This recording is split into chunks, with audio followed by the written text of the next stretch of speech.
ഗുരുതരമായ ഒരു പ്രശ്നം പൊതുസമൂഹത്തിൻ്റെ ശ്രദ്ധയിൽ കൊണ്ടുവരാനും അടിയന്തരമായി കേരള പോലീസിൻ്റെ ഇടപെടൽ ഉണ്ടാകുക എന്നുള്ള ഉദ്ദേശത്തോടു കൂടിയാണ് പെട്ടെന്ന് തന്നെ മാധ്യമപ്രവർത്തകരെ കാണാൻ തീരുമാനിച്ചത്. അതായത് പാലക്കാട് UDF സ്ഥാനാർത്ഥിയുടെ ശ്രീ രാഹുൽ മാങ്കൂട്ടത്തിൽ അദ്ദേഹം യൂത്ത് കോൺഗ്രസ് സംസ്ഥാന പ്രസിഡന്റ് സ്ഥാനത്തേക്ക് മത്സരിച്ചപ്പോൾ വിജയം നേടുന്നതിലേക്കായി വ്യാജ തിരിച്ചറിയൽ കാർഡ് നിർമ്മിച്ചതായിട്ടുള്ള ഒരു വിവരം പുറത്തു വരികയും അതിൻ്റെ അടിസ്ഥാനത്തിൽ BJP സംസ്ഥാന അധ്യക്ഷൻ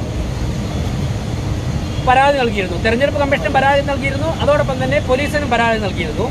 അതിൻ്റെ അടിസ്ഥാനത്തിൽ തിരുവനന്തപുരം സിറ്റി പോലീസ് കമ്മീഷണറുടെ മുമ്പായി ഹാജരായി BJP സംസ്ഥാന അധ്യക്ഷൻ തന്നെ ആവശ്യമായ ഞങ്ങളുടെ കയ്യിൽ ലഭ്യമായ തെളിവുകൾ സമർപ്പിച്ചിരുന്നു. അതോടൊപ്പം തന്നെ മൊഴിയും കൊടുത്തിരുന്നു. അതിൻ്റെ തുടർച്ചയായിട്ട് അന്വേഷണം നടത്തി തിരുവനന്തപുരം സെൻട്രൽ യൂണിറ്റ്, ക്രൈംബ്രാഞ്ചിൻ്റെ തിരുവനന്തപുരം സെൻട്രൽ യൂണിറ്റാണ് അന്വേഷണം നടത്തിയത്. അന്വേഷണം നടത്തി അവർക്ക് കൃത്യമായ വിവരങ്ങൾ പുറത്ത് കിട്ടി. എന്നാൽ ആ വിവരങ്ങൾ പോലീസ് ഇത്രയും ദിവസം പുറത്തു വരാതെ പോലീസ് തമസ്കരിക്കുകയായിരുന്നു. ക്രൈംബ്രാഞ്ചിന് കിട്ടിയ വിവരങ്ങൾ എന്താ വെച്ചാൽ,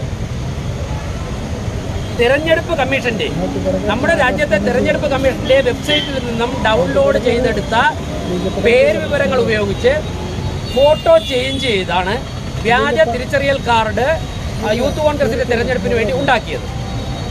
അതിൽ കാണക്കാരി പഞ്ചായത്തിലുള്ള 27 പേരുടെ പേരിൽ വ്യാജ ID കാർഡ് ഉണ്ടാക്കിയിട്ടുണ്ട്. മലപ്പുറം ജില്ലയിൽ നിന്ന് 7 പേരുടെ പേരിൽ വ്യാജ ID കാർഡ് ഉണ്ടായിട്ടുണ്ട്. ആകെ 67,158 പേരുടെ പേരിൽ വ്യാജ ID കാർഡ് നിർമ്മിച്ചിട്ടുണ്ട്. യൂത്ത് കോൺഗ്രസ് സംസ്ഥാന പ്രസിഡന്റ് തെരഞ്ഞെടുപ്പിന് ശേഷം യൂത്ത് കോൺഗ്രസിന്റെ വോട്ടർ പട്ടികയിൽ നിന്നും ഈ 67,158 പേരുടെയും പേരുകൾ നീക്കം ചെയ്തു. വാർത്തകൾ പുറത്തു വരികയും അതിനെ തുടർന്ന് BJP കൊടുത്ത പരാതിയിൽ അന്വേഷണം നടത്തി BJPയുടെ സംസ്ഥാന അധ്യക്ഷൻ മൊഴി കൊടുത്തു. ആ രേഖകൾ പരിശോധിച്ചതിൻ്റെ അടിസ്ഥാനത്തിൽ പ്രതികളിൽ നിന്നും ലാപ്ടോപ്പ് പിടിച്ചെടുത്തു. ലാപ്ടോപ്പ് ചണ്ഡീഗഡിൽ അവിടുത്തെ ലാബിലേക്ക് പരിശോധനയ്ക്ക് അയച്ചു. അതിൻ്റെ അടിസ്ഥാനത്തിൽ യൂത്ത് കോൺഗ്രസിന്റെ വെബ്സൈറ്റ് തയ്യാറാക്കിയ അഭിജിത് സിംഗിന് വാറണ്ട് അയച്ചിട്ടുണ്ട്.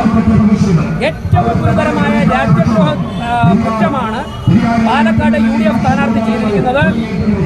ഞങ്ങൾക്ക് ചോദിക്കും, ഈ കേസ് ഇത്രയും തെളിവുകൾ പുറത്തു കിട്ടിയിട്ടും കേരള പോലീസ് നാളിതുവരെ ആ വസ്തുതകൾ പൊതുസമൂഹത്തെ അറിയിക്കാൻ തയ്യാറായില്ല.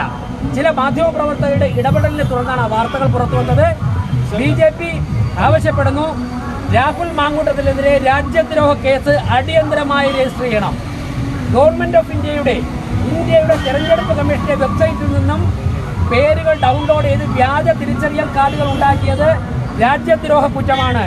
ഞങ്ങൾക്ക് പാലക്കാട്ടെ ജനങ്ങളോട് ചോദിക്കാനുള്ളത്, ഒരു യുവജന സംഘടനയുടെ സംസ്ഥാന അധ്യക്ഷനാവാൻ വേണ്ടി നമ്മുടെ രാജ്യത്തിൻ്റെ വ്യാജ തിരിച്ചറിയൽ കാർഡ് ഉണ്ടാക്കിയ ഒരു വ്യക്തി ഈ മണ്ഡലത്തിൻ്റെ MLA ആയി എങ്ങനെ ഏതെങ്കിലും തരത്തിൽ കടന്നുകൂടിയാൽ ഏതൊക്കെ തരത്തിലുള്ള ക്രമക്കേടുകളാണ് കേരള നിയമസഭയിലും പാലക്കാട് മണ്ഡലത്തിലും കാണിക്കാൻ പോകുന്നത്? അപ്പോൾ ഈ ചെറുപ്രായത്തിൽ തന്നെ പാർട്ടിയുടെ ഒരു ചുമതല നേടിയെടുക്കാൻ വേണ്ടി പ്രവർത്തിക്കുക എന്നുള്ള രൂപം അല്ലാതെ വളഞ്ഞ വഴി സ്വീകരിക്കുകയാണ്.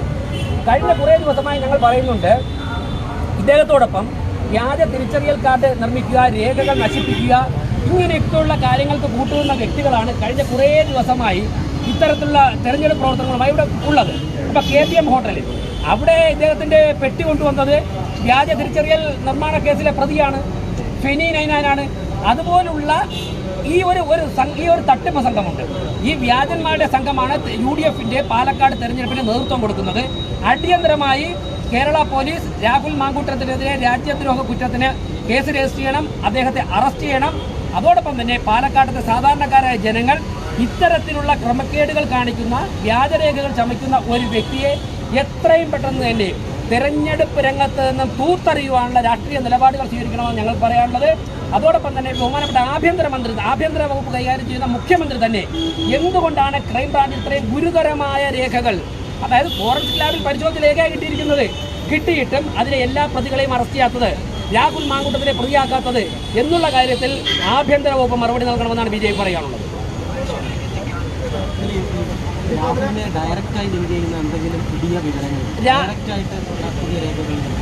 അതായത് രാഹുലിനാണല്ലോ ഇതിൻ്റെയൊക്കെ തന്നെ ബെനിഫിഷ്യറി, ഇതിൻ്റെയൊക്കെ തന്നെ ലാപ്ടോപ്പ് ഉണ്ട്, വിരലടയാളമുണ്ട്. അതോടൊപ്പം തന്നെ ഇതിൻ്റെയൊക്കെ തന്നെ ബെനിഫിഷ്യറി ആരാ? രാഹുൽ മാങ്കൂട്ടത്തിൽ. അപ്പോൾ കോൺസ്പിറസി ഉണ്ട്. ഇത് ഒരു ഫെനി നൈനാനോ ഒരു അഭിജിത് സിംഗ് ഒറ്റയ്ക്ക് പോയി തയ്യാറാക്കിയല്ല. ഷാഫി പറമ്പിലുണ്ട്, അതോടൊപ്പം തന്നെ രാഹുൽ മാങ്കൂട്ടത്തിലുണ്ട്. കറക്ക് കമ്പനിയുടെ എല്ലാ നേതാക്കന്മാരും ചേർന്ന് നടത്തിയ ഒരു ഗൂഢാലോചനയുടെ അടിസ്ഥാനത്തിലാണ് ഈ സംഭവം നടന്നിട്ടുള്ളത്. അതിന്റെ ബെനിഫിഷ്യറി രാഹുൽ മാങ്കൂട്ടത്തിലാണ്. അതിന്റെ അടിസ്ഥാനത്തിൽ അദ്ദേഹത്തിന് പാലക്കാട് സീറ്റ് ലഭിച്ചിട്ടുള്ളത്. തീർച്ചയായിട്ടും ഇതിൽ മറ്റൊരു കാര്യം കൂടിയുണ്ട്. സംസ്ഥാന BJP അധ്യക്ഷൻ കൃത്യമായിട്ടുള്ള അദ്ദേഹത്തിന്റെ അറിവിന്റെ അടിസ്ഥാനത്തിൽ പറഞ്ഞിരുന്നല്ലോ, ഇതെങ്ങനെയായി കേസ് ഒത്തുതീർപ്പാക്കിയത്. നവകേരള സദസ്സ് നടന്നപ്പോൾ തലശ്ശേരി ഗസ്റ്റ് ഹൗസിൽ വച്ച മന്ത്രി മുഹമ്മദ് റിയാസും ഷാഫി പറമ്പിലും തമ്മിൽ ഒരു കൂടിക്കാഴ്ച നടത്തിയിരുന്നു. ഷാഫി പറമ്പിൽ നവകേരള സദസ്സ് കണ്ണൂർ ജില്ലയിലെത്തിയപ്പോൾ തലശ്ശേരി ഗസ്റ്റ് ഹൗസിൽ പോയി മുഹമ്മദ് റിയാസിനെ കണ്ടാണ് ചർച്ച ചെയ്തതിൻ്റെ അടിസ്ഥാനത്തിലാണ് ഈ കേസിന്റെ അന്വേഷണം അട്ടിമറിച്ചത്, അവിടെ അവസാനിപ്പിച്ചത്, അല്ലെങ്കിൽ ആ വിവരങ്ങൾ പുറത്തുവിടാത്തത്. BJPയുടെ സംസ്ഥാന അധ്യക്ഷൻ ഇക്കാര്യം തെളിവുകളുടെ അടിസ്ഥാനത്തിൽ പറഞ്ഞിട്ട് ഇത്രയും ദിവസമായല്ലോ. എന്തേ അദ്ദേഹം പറഞ്ഞത് തെറ്റാണെന്നുണ്ടെങ്കിൽ അദ്ദേഹത്തിനെതിരെ നടപടി സ്വീകരിച്ചുകൂടാ. അപ്പോൾ ഗവൺമെന്റിന്റെ ഉന്നതരായ മന്ത്രിമാർ ഇടപെട്ടാണ് വ്യാജ തിരിച്ചറിയൽ രേഖ നിർമ്മാണ കേസ് അട്ടിമറിക്കാൻ കോൺഗ്രസിനോടൊപ്പം നിൽക്കുന്നത്, രാഹുലിനോടൊപ്പം നിൽക്കുന്നത്. രാഹുൽ മാങ്കൂട്ടത്തിലും ഷാഫി പറമ്പിലും ആയിരിക്കണം ഇതിലെ 1ഉം 2ഉം പ്രതികളാവാൻ യോഗ്യം.